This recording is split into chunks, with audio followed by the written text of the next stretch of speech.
ચોમાસું હવે ગુજરાતથી માત્ર 400 મીટર દૂર છે। જો કે હવામાન વિભાગે પણ 6 થી 10 તારીખ સુધી હળવાથી મધ્યમ વરસાદની આગાહી કરી છે। તો આઈએમડીની વેબસાઇટ થકી આપણે જાણી લઈએ કે કયા જિલ્લાઓમાં 6 થી 10 તારીખ વચ્ચે ચોમાસું આવશે, કારણ કે મહારાષ્ટ્ર સુધી ચોમાસાની એન્ટ્રી થઈ ચૂકી છે। હવે જાણી લઈએ કે ગુજરાતમાં ક્યારે ચોમાસાની એન્ટ્રી થાય છે। જો કે 6 થી 10 તારીખ સુધી હવામાન વિભાગે ચોમાસાની આગાહી કરી છે, હળવાથી મધ્યમ વરસાદની આગાહી કરી છે અને 6 તારીખ એટલે કે 6 જૂને કયા કયા જિલ્લાઓમાં વરસાદ વરસશે તે જાણી લઈએ। આ આઈએમડી વેબસાઇટ પર આ મેપ છે ગુજરાતનો, તે થકી આપણે જાણી લઈએ કે 6 તારીખે કયા કયા જિલ્લાઓમાં વરસાદ વરસશે।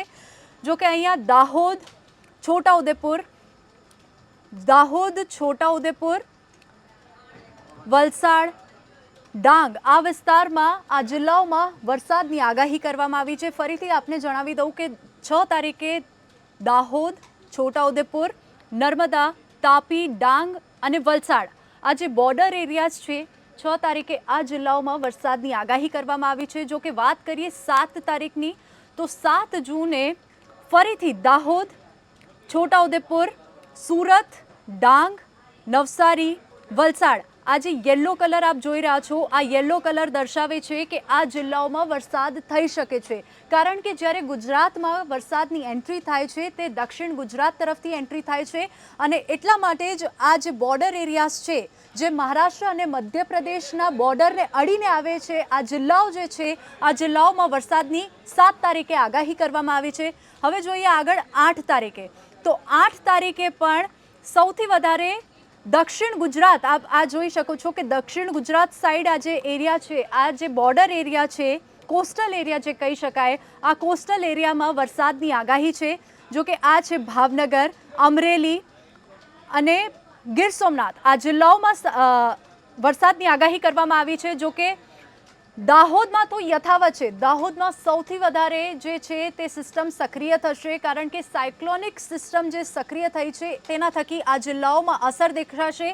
તો 8 તારીખની આ વાત થઈ રહી છે। 8 તારીખે ગીર સોમનાથ, અમરેલી, ભાવનગર, વલસાડ, સુરત, ડાંગ, નર્મદા, છોટાઉદેપુર, દાહોદ આ તમામ જે જિલ્લાઓ છે, યલો કલર આપ જોઈ શકો છો, આ યલો કલરવાળા જેટલા પણ જિલ્લા છે આ તમામ જિલ્લાઓમાં વરસાદની આગાહી કરવામાં આવી છે।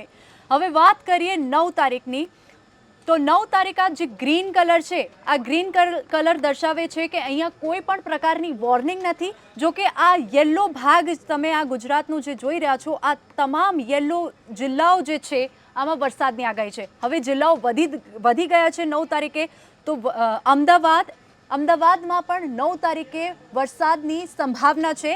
આ હવામાન વિભાગની વેબસાઇટ મુજબ જે છે આ આગાહી કરવામાં આવી છે। તો 9 તારીખે અમદાવાદ, અરવલ્લી, ખેરા, પંચમહાલ, છોટાઉદેપુર, નર્મદા, ભરૂચ, સુરત, તાપી, ડાંગ, સુરત, નવસારી, વલસાડ સહિતના જિલ્લાઓમાં તેની આસપાસમાં વરસાદ વરસી શકે છે અને 30 થી 40 કિલોમીટરે પવન ફૂંકાવાની સંભાવના છે।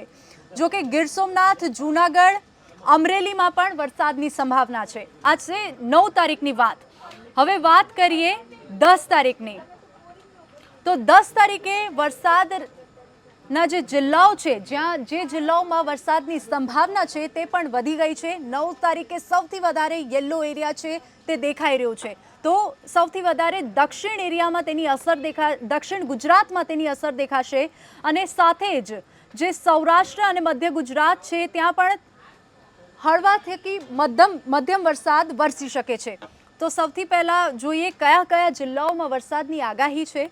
અરવલ્લી, મહીસાગર, ખેડા, અમદાવાદ, બોટાદ, રાજકોટમાં વરસાદની અહીંયા આગાહી છે। જો કે અહીંયા હેલ સ્ટોર્મ લખ્યું છે, એટલે કે અહીંયા કરા સાથે વરસાદની સંભાવના છે। આ થઈ રહી છે વાત રાજકોટની। વાત હવે દેવભૂમિ દ્વારકામાં પણ વીજળીના કડાકા ભડાકા સાથે વરસાદની સંભાવના છે। જૂનાગઢમાં પણ તેવી જ સ્થિતિ જોવા મળી રહી છે। ગીર સોમનાથમાં, અમરેલીમાં, ભાવનગરમાં, ભરૂચમાં, નવસારીમાં, વલસાડમાં, ડાંગમાં, છોટાઉદેપુર અને દાહોદ આ તમામ જેટલા પણ જિલ્લાઓ છે ત્યાં વરસાદની સંભાવના છે। તો 6 તારીખથી લઈને 10 જૂન સુધી હળવાથી મધ્યમ વરસાદની સંભાવના છે અને ત્યારે 30 થી 40 કિલોમીટર પ્રતિ કલાકે પવન ફૂંકાવવાની પણ સંભાવના છે.